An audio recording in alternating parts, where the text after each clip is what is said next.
I'm really interested in how atoms connect with each other to form new materials and new molecules. Being the first person to learn about a new phenomenon or to make a new useful material is really exciting for me. There was a specific teacher, Dr. Waddling, who really opened my eyes to literally pure joy of crystallizing compounds out of solutions.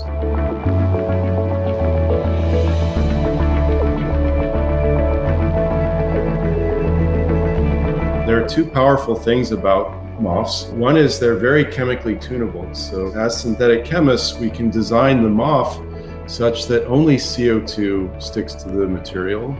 Another important feature of a MOF is that they can have record high internal surface areas. To give you an idea of what we're talking about here, if you take just 1 gram of a MOF, an amount less than a cube of sugar, the internal surface area in that amount of a MOF can be greater than the surface area of a football field. The reason why that is important is that means that you have a lot of surface that you can use for capturing CO2, but in a very small area.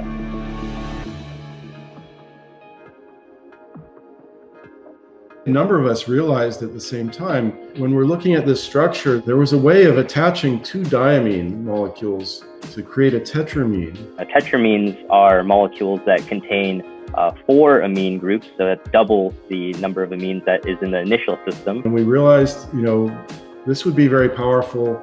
It would lead to materials that could operate at extreme conditions because the heavier tetramines are going to be much less volatile, less prone to coming off as you cycle CO2 in and out of the material. A lot of my work in my first day in lab was, functionalizing these or soaking these MOFs with these tetramines.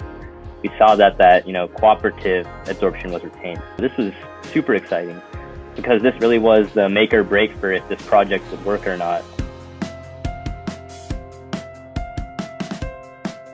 Very early in my career, I wanted to do research in MOFs. The conventional wisdom was these materials are not stable. I had a belief that because of the relative ease of design in MOFs and the variation in chemistry could be combined to design more stable materials. There were plenty of ideas that we also thought were very powerful and going to work, and they did not. Because research, you can't put an exact number on it, but 90% of your ideas may not work. Working with scientists at ExxonMobil has really brought to us that experience and perspective of what would it take to do something fundamental that might somewhere down the line impact at this really large scale. The chance to work on climate change, on CO2 capture specifically, and knowing that it could make a big difference to the world is an amazing opportunity. And my hope is that this work will eventually make a difference in improving everybody's lives.